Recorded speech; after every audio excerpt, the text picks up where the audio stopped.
आज का जो हमारा टॉपिक है वो है मतदान का अधिकार। यानी कि मतदान का अधिकार जो है वो क्या है, वैधानिक है या संविधानिक है।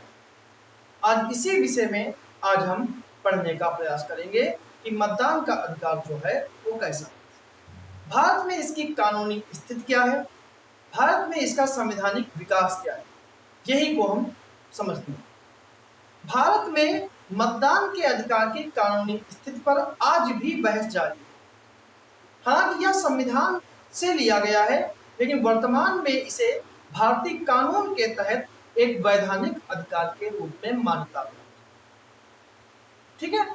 और मतदान के लिए मतदाता सूची का होना बहुत आवश्यक है, और मतदाता सूची का निर्माण जो है वो निर्वाचन आयोग करवाता है। अभी हाल ही में इलेक्शन कमीशन ऑफ इंडिया ने एसआईआर प्रणाली शुरू की, जिसमें जो नाम वैध है उनको रखा गया है और जो नाम अवैध है उन्हें हटा दिया गया। इसी के मद्देनजर सर्वोच्च न्यायालय जो है इस मामले की सुनवाई भी कर। भारत का सर्वोच्च न्यायालय वर्तमान में बंगाल में मतदाता सूचियों के एसआईआर से संबंधित याचिकाओं की जांच कर रहा है।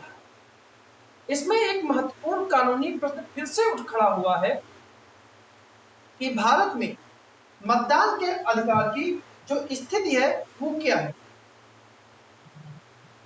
संवैधानिक है, वैधानिक है या फिर मौलिक। यद्यपि मतदान का अधिकार लोकतंत्र के कामकाज के लिए मौलिक है, लेकिन भारतीय न्यायशास्त्र से संवैधानिक अधिकार और वैधानिक अधिकार के रूप में वर्गीकृत करने के बीच में झूठता रहता है। इस बहस का असर न केवल चुनावी निष्पक्षता पर पड़ता है, बल्कि इस बात पर भी पड़ता है कि नागरिकों के अधिकारों की व्याख्या और उन्हें लागू कैसे किया जाए, यही जानना है। भारतीय कानूनी ढांचे में अधिकारों का अगर वर्गीकरण किया जाए तो कई प्रकार के हमें अधिकार मिलते हैं, जैसे प्राकृतिक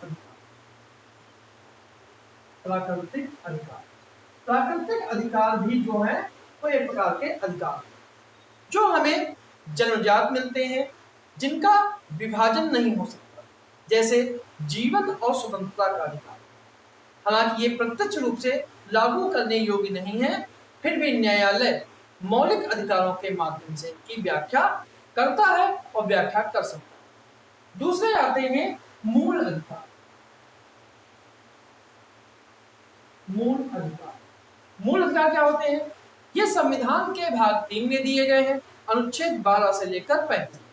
इनमें बोलने की स्वतंत्रता, कानून की समझ समानता, भेदभाव से सुरक्षा जैसे अधिकार शामिल हैं।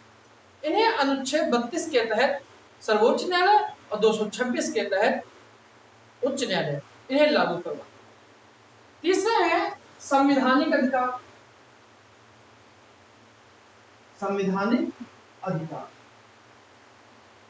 संवैधानिक अधिकार वो अधिकार हैं जो भाग 3 के बाहर, यानी कि मूल अधिकार के बाहर लेकिन संविधान के अंतर्गत आते हैं, जैसे संपत्ति का अधिकार, व्यापार का अधिकार। इन्हें अनुच्छेद 226 या संबंधित कानूनी प्रक्रियाओं के माध्यम से लागू कराया जाता है। तीसरे आते हैं वैधानिक अधिकार, चौथे हैं वैधानिक अधिकार। वैधानिक अधिकार जो है संसद और राज्य विधानमंडल के द्वारा पारित सामान्य कानूनों से प्राप्त होते हैं, जैसे मनरेगा के तहत काम करने का अधिकार, राष्ट्रीय खाद्य सुरक्षा अधिनियम के तहत भोजन का अधिकार। लेकिन मतदान का अधिकार संविधान से प्राप्त होता है, लेकिन इसकी स्थिति को बड़े पैमाने पर एक वैधानिक अधिकार के रूप में व्याख्यात किया गया है, जिसने चल रही बहस को के लिए एक नई पृष्ठभूमि तैयार कर।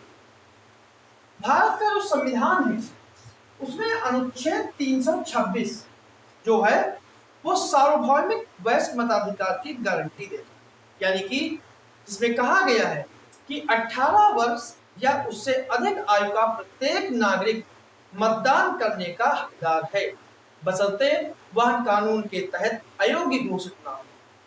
और यह अधिकार दो प्रमुख कानूनों के तहत लागू कराया जाता है। पहला है लोक प्रतिनिधित्व अधिनियम 1950। इसकी कुछ धाराएं हैं। धारा 16 जो है गैर नागरिकों को मतदाता सूची में नामांकित होने से अयोग्य ठहराती है।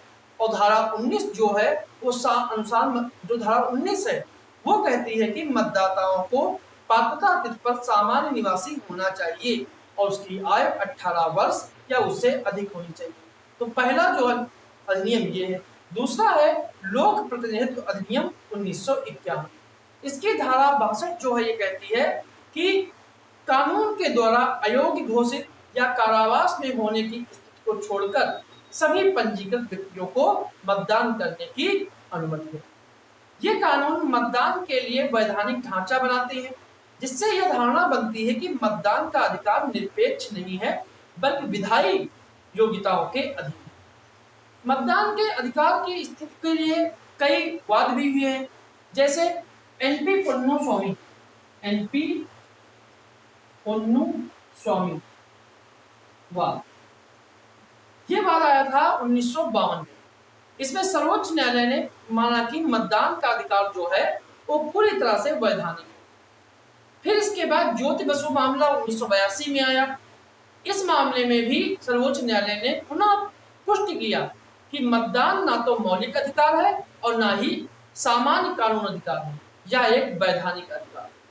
2003 में पीयूसीएल मामला आया।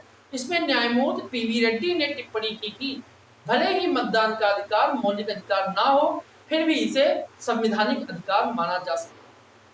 जबकि 2006 में कुलदीप नैयर के बाद में सर्वोच्च न्यायालय ने मतदान को एक वैधानिक अधिकार के रूप में देखने की फिर से अपील की और वैधानिक अधिकार की ओर लौटने की एक व्याख्या की। फिर इसके बाद 2012 में राजबाला अधिनियम वाद आया। इस वाद में पीयूसीएल व्याख्या के आधार पर इसे संवैधानिक अधिकार के रूप में मान्यता दी।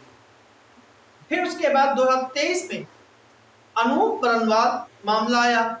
इसमें बहुमत की राय ने एक बार फिर निष्कर्ष निकाला कि मतदान जो है का अधिकार जो है एक वैधानिक अधिकार है, ना कि यह एक संवैधानिक अधिकार। ये उतार चढ़ाव जो है वो अदालत के द्वारा शाब्दिक व्याख्या विकसित होने वाले लोकतांत्रिक सिद्धांतों के बीच संतुलन बनाने का एक प्रयास दर्शाते हैं। अनूप बरनवाल मामले में न्यायाधीशों में से एक ने अपने असहमत वाले फैसले में एक सूक्ष्म दृष्टिकोण विकसित किया और उन्होंने तर्क दिया कि मतदान जो है वो अनुच्छेद 19(1)(a) के तहत संरक्षित पसंद की अभिव्यक्ति है, जो भाषण और अभिव्यक्ति की स्वतंत्रता है। स्वतंत्र निष्पक्ष चुनाव संविधान की मूलभूत संरचना का अभिन्न अंग है, यद्यपि यह अधिकार वैधानिक कानून के द्वारा निर्धारित है, लेकिन इसकी उत्पत्ति जो है संविधान के अनुच्छेद 326 में निहित है। उनकी दलील भविष्य में न्यायिक पुनर्विचार की नींव रख सकती है, जिसे मतदान को संवैधानिक अधिकार का दर्जा मिल सकता है, खासकर जब चुनावी अधिकार और लोकतांत्रिक जवाबदेही से संबंधित न्यायशास्त्र गहराता जाता है। अगर वर्तमान के परिप्रेक्ष्य की बात करें तो वैधानिक अधिकार होने का अर्थ है कि संसद उचित प्रतिबंध लगा सकती है, जैसे कि अयोग्यताएं और प्रक्रियात्मक परिवर्तन। इस अधिकार को मौलिक अधिकारों की तरह अनुच्छेद 32 के माध्यम से लागू नहीं किया जा सकता। निवारण नियम कानूनी चैनलों के माध्यम से संचालित होता है। मतदाता दमन की बढ़ती चिंताओं, डिजिटल मताधिकार से वंचित होने और मतदाता सूची में गलतियों के इस युग में मतदान की कानूनी स्थिति पर इस बात को प्रभावित कर सकती है कि इस अधिकार को कितनी मजबूती से संरक्षित किया जाता है। तो ये था हमारा टॉपिक कि मतदान का अधिकार जो है